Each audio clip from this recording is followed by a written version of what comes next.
دكتور أحمد، اليوم برأيك البرلمان بحاجة إلى معارضة أقوى لضمان أداء رقابي على أداء الحكومة الحالية؟ من المؤسف له أنه من صارت المعارضة الحكومات والبرلمانات السابقة ما وجدنا معارضة حقيقية، لأنه التوافقية مفرطة جدا بين الكتل السياسية.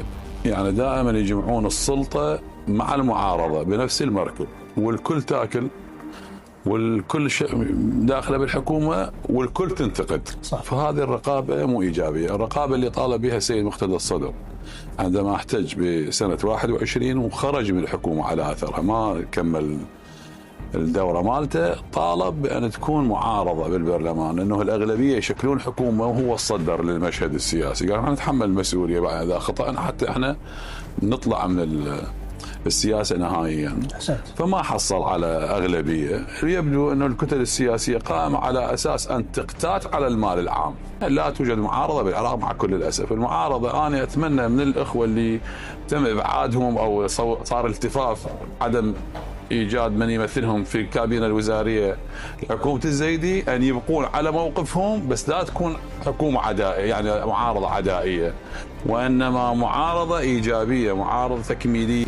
احنا نريد اصلاح حكومي عام تتبناه معارضه حقيقيه جايه من حدره من رحم نظيف، ممكن ان تقوم الاداء الحكومه، تتشكل لجان داخل البرلمان من الكتل السياسيه اللي ما دخلت بالحكومه، تشخص الاخطاء من اجل تصحيحها، من اجل تحسين الاداء الحكومي، من اجل تطوير. كلش كافي لو 60 نائب يكونون بالمعارضه، ناس يعني يجي بروح وطنيه غيور، كلش كافي. هذا الرجل اليوم اجى رجل اقتصاد مو رجل سياسه، لان ما دخل لا بمنصب حكومي سواء تشريعي او تنفيذي، فعنده ملامح عامه سياسيه، عنده مقومات، عنده قواعد عامه، لكن غير متخصص في جانب مصرفي حسابي مالي وكذلك اقتصادي، يعني يفهم بالاستثمار، يفهم بكل شيء. فالمفروض أن تكون هناك حاضنة تحتضن هاي الحكومة من أجل إنجاحها، لأنه ما عاد يتحمل بعد الوضع السياسي بالعراق أن تكون حالة من التجارب. صح. مثل ما صارت ويا سابقاتها.